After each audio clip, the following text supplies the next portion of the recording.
এরকম দলিল দেওয়ার চেষ্টা করে যে কোরআন এবং হাদিসের মধ্যে কি নাই, মিল নাই। আল্লাহ বলতেছেন সকল মুসলমানদের মধ্য থেকে কিছু সংখ্যক লোক বের হয়ে যাও।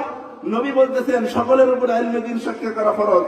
কোরআন এবং হাদিসের মধ্যে একটা বিরোধিতা ভাব আইসা গেছে। এই কোরআন, এই আয়াত এবং হাদিসকে কেন্দ্র করে কিছু সংখ্যক নাস্তিক মুরতাদেরা আমাদেরকে বুঝাইতে চেষ্টা করে যে আপনাদের কোরআন এবং হাদিসের মধ্যে তো মিল নাই। আপনারা কি বলেন, কোরআন এবং হাদিসের মধ্যে কোনো বিরোধিতা থাকতে পারে? কখনোই না।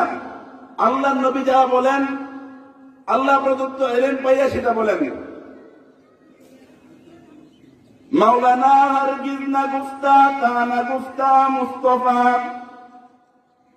মাওলানা হরগিজ না গুফতা তানা গুফতা মুস্তাফা, মুস্তাফা হরগিজ না গুফতা তানা গুফতা জিবরিল, মুস্তাফা তা জিবরিল তানা গুফতা রব জলিল, মাওলানা হরগিজ না গুফতা তানা গুফতা মুস্তাফা, মুস্তাফা হরগিজ না গুফতা তানা গুফতা জিবরিল, জিবরিল হরগিজ না গুফতা তানা গুফতা রব জলিল।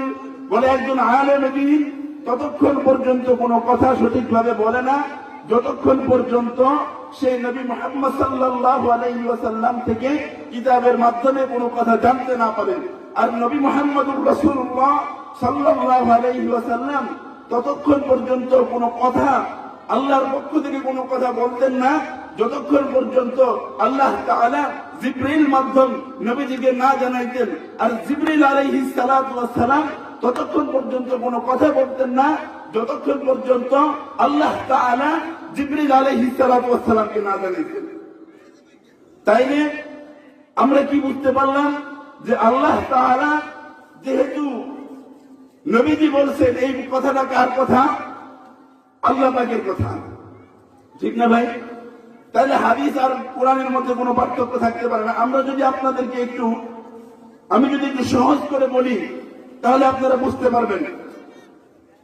এই জিনিসটা বোঝার জন্য আপনাদেরকে একটা জিনিস মাথায় রাখতে হবে, সেটা হলো মাদ্রাসার ছাত্ররা এবং আসাতেজায়ে কেরাম যে ইলম শিক্ষা করেন, আমরা যে ইলম শিক্ষা করি, সাধারণ মানুষ যে ইলম শিক্ষা করে, সেই ইলম শিক্ষার প্রধান স্তর হলো তিনটা।